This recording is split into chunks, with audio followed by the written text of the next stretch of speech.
Fala aí, minha gente, tudo na paz?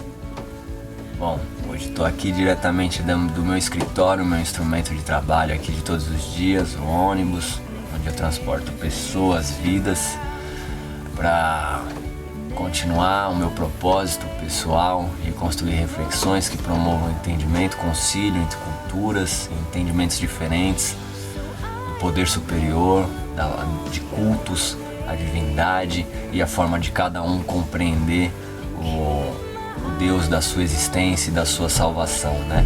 Hoje eu quero fundir elementos das religiões, ainda mantendo a linha de raciocínio das religiões de matriz africana, dos Yorubás, o povo raiz, nativo, né, dessas religiões lá na África, com os elementos da religião judaico-cristã, já que eu vou falar de Bíblia também. Mais pra frente quero fazer alguma coisa do Alcorão, Sagrado Alcorão, com a Bíblia também, mas hoje quero ainda me debruçar sobre os elementos da religião judaico-cristã com a fé e o entendimento do poder superior para os Yorubás, que deram origem aos cultos brasileiros do Candomblé e da Umbanda. Hoje eu quero falar da lógica sacrificial, né? Que de certa forma é o cerne, é o pilar central de todas as religiões, né? E para falar de sacrifício, para falar da lógica sacrificial, é importante ressaltar que as três principais religiões no mundo, as principais, vou dizer um termo mais adequado, as maiores pelo menos, né? Porque principal é subjetivo, para mim a principal pode não ser a maior.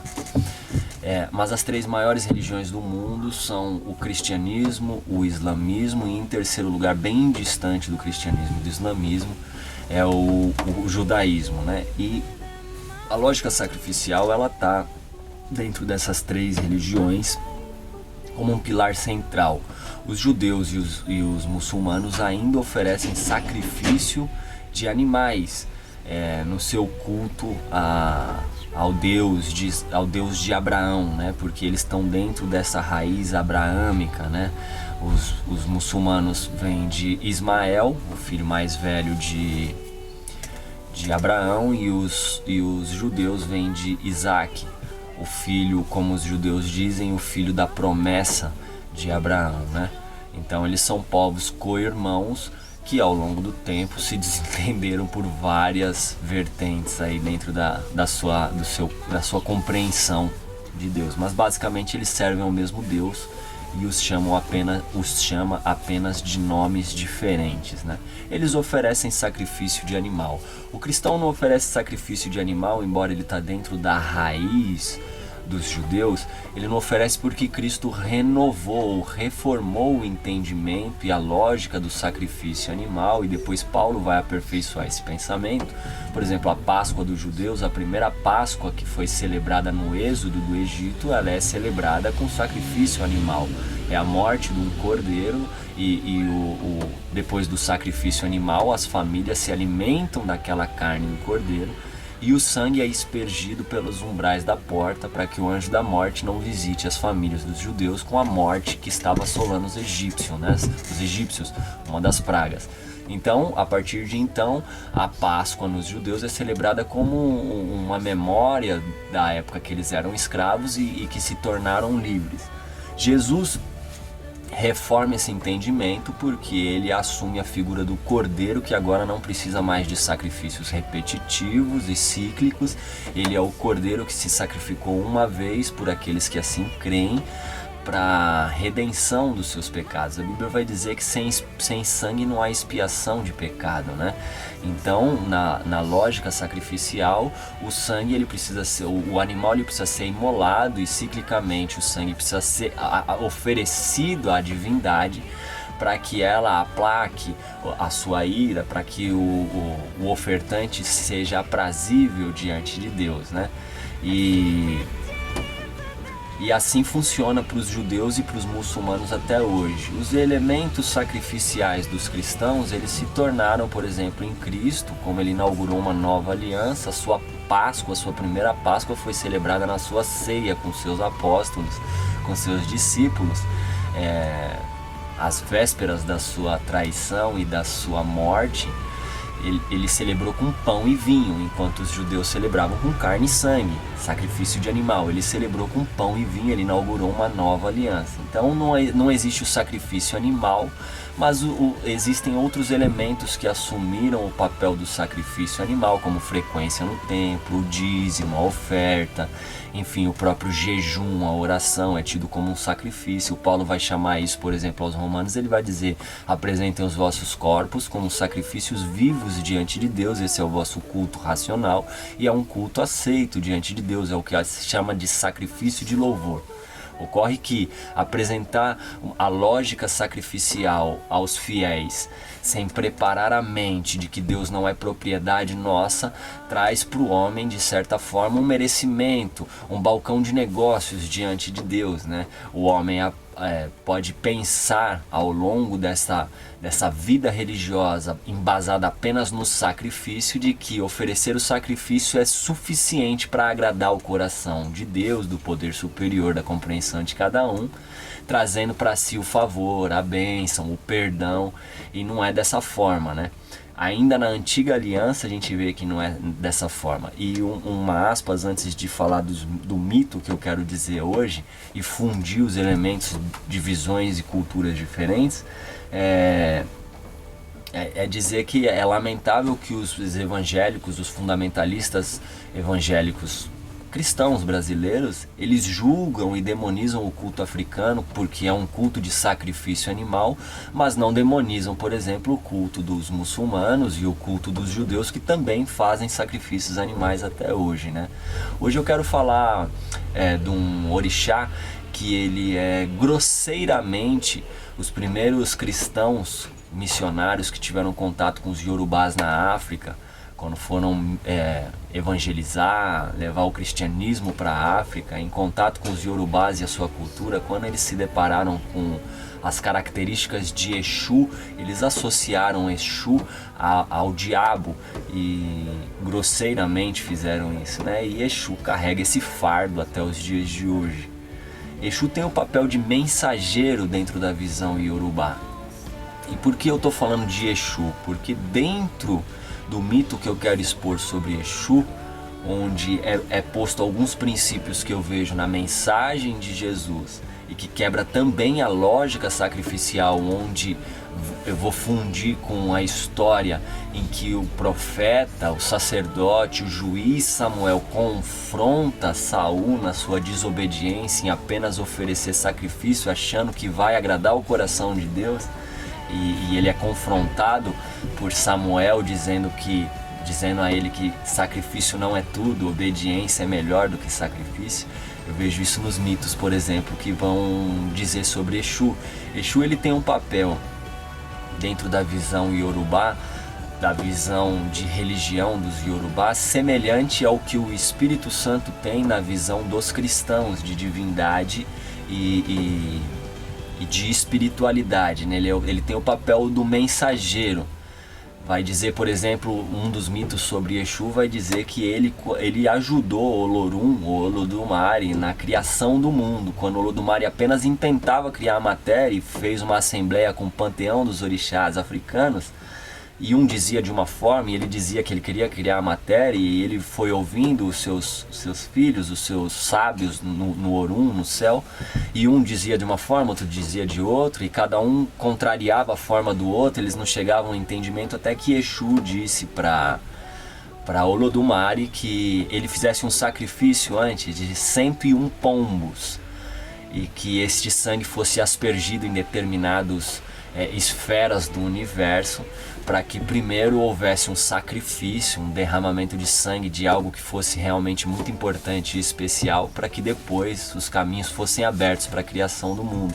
E diz que Olodumare estremeceu, sentiu muito, porque a pomba é o animal a quem ele era mais ligado, a quem ele tinha mais uma ligação mais forte, né? E a pomba no Evangelho, na Nova Aliança, ela é um animal associado ao Espírito Santo de Deus também, né?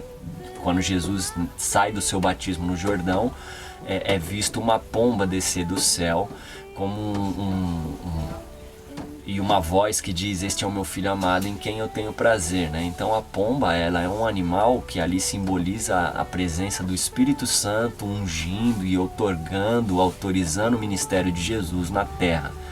Mas não é esse o mito que eu quero dizer. O mito que eu quero falar hoje sobre Exu é que ele é o... Sendo o Exu mais novo, ele se torna o decano dos orixás, ou seja, o Exu mais velho. Como que ele de último chega a ser o primeiro? Esse é um princípio, inclusive, de Jesus, né? Jesus falou que os últimos é que seriam os primeiros. E Exu, ele é tido como o orixá mais jovem, o orixá mais novo, o último da criação. E por isso ele era sempre o último a ser saudado, né? E ele ficava no coração dele com aquele desejo de ver os orixás mais velhos do que ele sendo saudados primeiro. Ele ficava com aquele desejo no coração dele de ser o primeiro orixá, de receber a primazia das ofertas, das oferendas, das honras, dos cumprimentos, dos filhos e dos outros orixás. E aí ele foi consultar o Babalaô, que é o sacerdote da religião Yorubá, das religiões africanas. Ele foi consultar o Babalaô, e o Babalaô disse para ele fazer um sacrifício, e que este sacrifício revelaria para ele qual que era a estratégia para ele receber a primazia dentro das homenagens, né, que se fazia. E ele fez o sacrifício, o ebó, como assim se diz, e parte desse sacrifício era colher 3 penas de papagaio vermelho, que se chama ecodidé, e uma dessas penas colocar na cabeça. Depois que ele colocasse essa pluma na cabeça, ele não poderia colocar mais nada sobre o seu ori, sobre a sua cabeça. E ele obedeceu a ordem ali do sacerdote e preparou o seu ebó, o seu sacrifício, e colocou a sua pluma. E diz que logo após isso, parece que vem como um teste, uma prova mesmo, né? Olodumare, o grande Deus Supremo, ele convoca uma assembleia com todos os seus orixás. E os orixás, imagina, nunca vão se apresentar diante de Olodumare sem uma oferta, né? Cada um prepara a sua oferta e ansioso pelo encontro com o Deus Supremo, cada um prepara a sua oferta e leva a sua oferta como uma trouxa na cabeça, né? E Exu não tem como levar uma oferta, um sacrifício ao Olodumare, porque ele não tem como pôr no seu ori mais nada, porque o tabu que foi falado a ele, ou seja, a orientação que foi passada a ele é de que ele não podia carregar nada sobre a cabeça enquanto estivesse com a pena do papagaio vermelho, né? E quando eles chegam na assembleia, todos levam uma oferta, um sacrifício ao Olodumare. Apenas Exu não leva. E talvez é até alvo de alguma descrença dos demais outros orixás, né, seus irmãos? Como que ele ousa chegar à presença do grande Deus Supremo sem uma oferta, sem um sacrifício? E diz que quando todos se apresentam, eles não precisam falar nada, porque o Olodumare lê a intenção e a palavra de todos na sua própria mente, né? E ele diz que Exu é o que ganhou o favor dele, a atenção dele, porque todos levaram sacrifício, mas Exu preferiu obedecer o tabu, preferiu obedecer aquilo que foi determinado para ele como conduta de espiritualidade de vida. Ele não levou sacrifício, mas obedeceu um tabu religioso, né? Uma orientação de uma autoridade religiosa. Ainda que isso colocou ele numa aparente situação de desconforto, ele obedeceu.